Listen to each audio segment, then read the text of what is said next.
Today's September 20th, 2023. Current Bitcoin price is $27,030.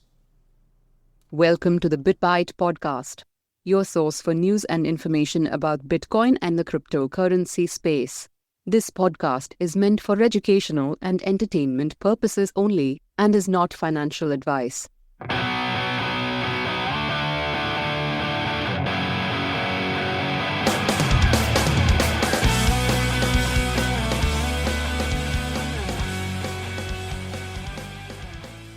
What's going on, Rick? Oh, just another day. How about yourself, Hans? Another day in paradise, sir. Another day in paradise. Try not to complain too much because it could always be worse. That's right. At least I tried. I'm not very successful at it, but real quick, I mean, kind of bringing this roundabout and how we had talked about kind of before going live here. Not a whole lot is going on. I mean, there's a lot going on all the time, but when it comes to the markets and Bitcoin itself, like not a whole lot of any major news has come out. There's rumors here and there of different things, but nothing too crazy. I think you were saying it feels like everything's kind of on pause. Yeah, just stasis. Yeah. I mean, it's not like on pause. It's just everything seems to be moving in slow motion. The markets, right? Yeah. Yeah. I mean, nothing is making moves one way or the other. At least, I mean, nothing major. I mean, movements are happening all the time. There's constant fluctuations, but it really just seems like the world's still waiting on something, and I just don't know what it is. Right. Just waiting for the shoe to drop. Yeah. When we had the FOMC meeting minutes that got released today, I think a lot of people were, and I find it kind of interesting too, like the Fed decided to pause an increase, right? Like they just decided to kind of wait and see. So we didn't have another rate hike today. But even on that news, like you figure equity markets would have been pretty pumped by that idea that the Fed was not raising rates again right now. But the markets kind of had the inverse reaction to everything. Yeah, I don't think the markets know what to do with any of the information that's coming out. Yeah. I mean, I trust that the Fed is not going to raise interest rates this month. Yeah. Yeah. But, I mean, I don't know how much inflation has really come down. I mean, I don't think it's obviously as bad as, the peak in 2021, 2022. But it just seems like we're in a different type of inflationary environment. It's like it's never going to go back to the way it was before the pandemic. Yeah. Well, I mean, and think about that though. So if we had 9% last year, right? And then like right now we're running around that 3%. So that's 12% from last year to this year. I mean, when you stack it together from 2 years ago or whatever, right? Like it'd be a 12% increase. And then next year, say that they do start hitting 2%. So that's the 12% plus, or the 12% plus another 2%. We're looking at like a 15% interest or inflation increase over 3 years. Kind of. Well, it's not plus, it's actually compounding. So it's actually times whatever percent, right? Yeah. And that's what I'm saying. Like we would have to, in order to get back to those 2020, 2019 pricing on everything, we'd have to actually see a negative inflation rate, right? Right. And I mean, that's not going to happen. So it's like, even if they get it to where it's at only a 2% increase annually again, that's already after it's gone up by, 15, 16% that they've recorded, that they're recognizing. Yeah. No, for sure. Prices are never going back down. No. Not outside of something catastrophic. Right. Yeah. I mean, and maybe like real estate and stuff like that, maybe the bottom will fall out. Some of those things that can happen will probably happen, but the overall, I mean, whatever you're seeing at the grocery store, I wouldn't expect it to get better. And I think it's going to take a while for wages to catch up to that type of a thing. Like I said, I mean, so the FOMC, like the Fed, Jerome Powell, they said they weren't going to raise rates. He did mention that it looks like they probably will raise them one more time this year, but that they were just kind of waiting for a wait and see approach. There's another meeting. I think they've got another meeting at the end of October, October 31st through November 1st. and then at the end of December. But the Dow Jones, like once that news came out, they dropped 77 points, and the S&P decreased by 0.9%. Even Bitcoin, I think, it was starting to kind of rally a little bit the past couple of days, and it dropped back down below sub 27,000 once the release of the minutes came out, and that was off of, I mean, not a huge high, but off of 27,180. And so right now we're riding that skirt of about 27,000. So kind of unsure time still. We have a lot of wait and see what's going to happen, what the Fed's going to decide. So I don't know. Right. Yep. It just seems everything's happening in slow motion until all of a sudden it's not. Yeah. Yep. And how long is it going to take for all that stuff to finally kind of burst? Another thing that, we started talking about before we kind of got going here was the global debt has rose to a record 307 trillion global debt worldwide. And I think the interesting thing about that is that 100 trillion of that 307 trillion has only been within the past decade.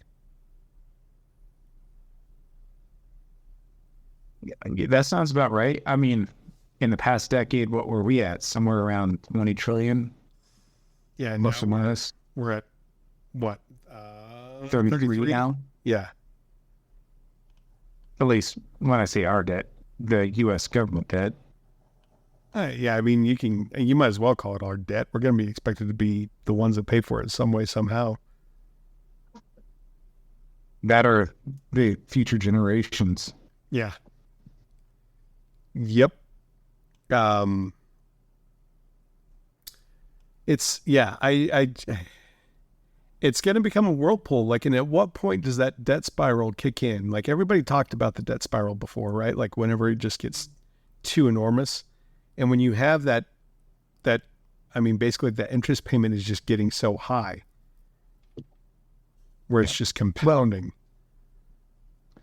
Well, historically speaking, some economists were looking at different countries and what the debt to GDP ratio that would lead to that kind of debt spiral, the debt spiral. Is that what we'd call it? Yeah, is where that's fitting. You got too deep into it that you can't dig yourself out, and that was generally, 90% of your GDP, your annual GDP in debt.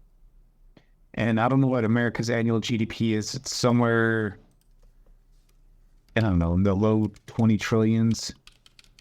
So we're well past that, but we still haven't. I guess we're just still waiting for that motion to start picking up. But somehow the dollar has some weird financial anti-gravity. The laws of physics don't really apply to us, at least for the time being. Yeah. So I just pulled up the numbers for 2022. It looks like it was 25 trillion was our GDP in the United States. So yeah, we're way beyond that 90% mark, right? Yeah, we're in the 100 and, I don't know, quick math, 120%. So, and the weird thing about that though is like nobody can call us on it because then they would all get called on their loans too because they're all in debt. Right. It's just a circle jerk of debt. I don't know how else to say it. Well, central banking, isn't it grand? Yeah. No, for sure. I mean, that's kind of interesting though. I mean, yeah, because we are well above that 90% threshold. And it is only going to increase. Like, it's just going to skyrocket from here. I don't know how you increase productivity to outpace that. Neither. Either. I mean, 'cause that's what it would take. I mean, either somehow really reducing their spending, which the government doesn't plan on doing, or you have to increase productivity with a population that's falling. You know what I'm saying? Like the populace isn't there. Like we don't have the people to replace. Yes. And actually, that's going to be a much bigger problem than we even realize. Yeah. at least most of us realize. I mean, you and I, we have a little bit better grasp than most people, but I mean, the numbers are striking. Yeah. Elon Musk is doing his part, though. That dude gets around. Hey, man, he can afford it. He can. Yeah. No, he definitely can. I wonder how that works. Like, how liquid do you think that guy is? We know his net worth, but how much of that is like cash, like carry around cash? He was able to buy Twitter for $42 billion. So, I mean, that's pretty crazy. And he still doesn't seem to sweat it. I don't know. Anyways, last thing that I was going to bring up tonight is flatcoins. Have you heard of those previously? No. So typically, like within the crypto cycles, like at the 4-year bull cycle that Bitcoin goes through, every time there's a bull market that happens, there's always different things that kind of come into play that become the buzzwords for that bull cycle, whether it's NFTs, whether it's DeFi, stable coins, whatever the case may be. Now we have something called flat coins. So flat coins, like stable coins, right? They hold the value of $1. Like they stay pegged to the dollar, the American dollar. And there's various kinds. I think there's stable coins of the euro, those types of things, all across the world. Like different currencies get pegged to a stable coin, and they hold the 1 unit value of whatever that currency may be. Now we have what is becoming known as flat coins, which I don't necessarily agree with that price, or with that name. But flat coins basically is a cryptocurrency pegged to the price of living. So it goes up and down with inflation. Yeah, that's kind of an interesting thought. I mean, I think it's hard enough to peg, your cryptocurrency or your currency to a dollar, because we don't know exactly what the printing press is doing. Maybe it is easier to track cost of living.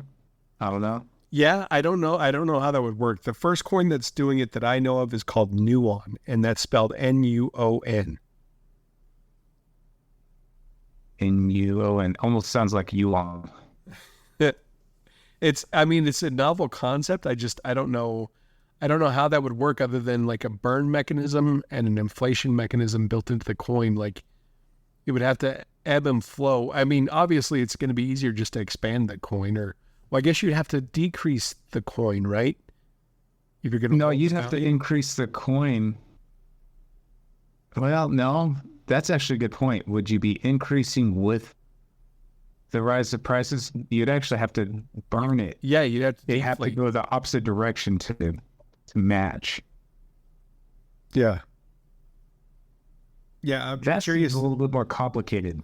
Yeah, I would be curious to see that mechanism and see how that actually works. Like if that's really what it is, a deflationary mechanism that burns tokens to keep that. And then at the other end of it, would also have to generate tokens from time to time as inflation moves. Mainly burn, I suppose. I don't know. And then, if you have a set supply, like, what happens there? This is an interesting concept. Though, I still say, with stable coins, I think it's kind of it's a losing thing, at least until cryptocurrency becomes the main currency, right? Yeah, stablecoins, I think the biggest concern with the stablecoin aspect is that I think that any of your central banks are going to go after them. I don't think that they're, because really that's where the central banks want to be in the crypto space. They want to be the stablecoin.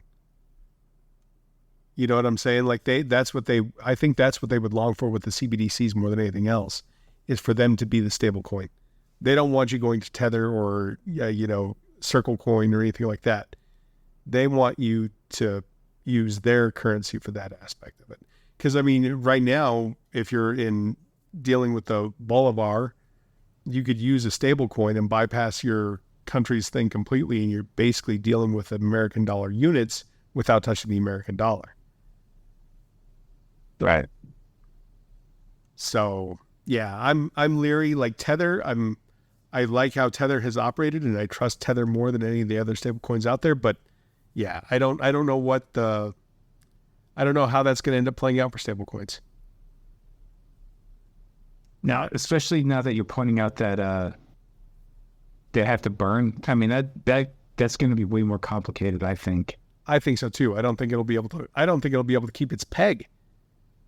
I mean, because I don't understand how the issuance would work with a burn mechanism trying to keep the value to increase with the cost of living.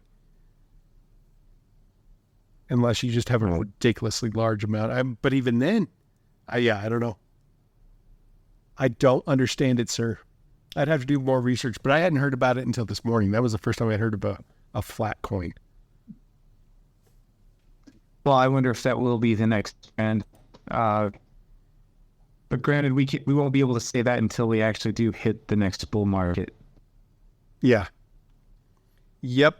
Yeah, and I mean, who knows? I mean, I still want to believe that we're going to hit between 40 to 45,000 before the halving. Just because it seems like that's what's going to have to take place in order for us to start to kick back up. But we'll have to wait and see. Yeah.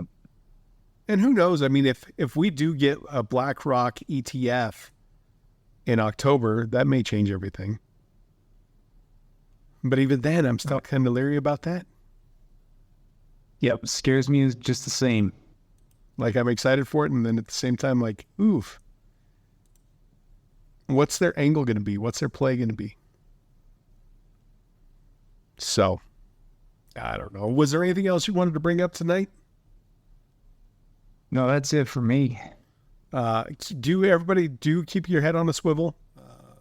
We're going to have hopefully some newsletters still coming out, possibly some merch. I know we've been talking about it for a little bit, but we're working on some things in the background. We want to make sure and bring that stuff to you. So stay with us.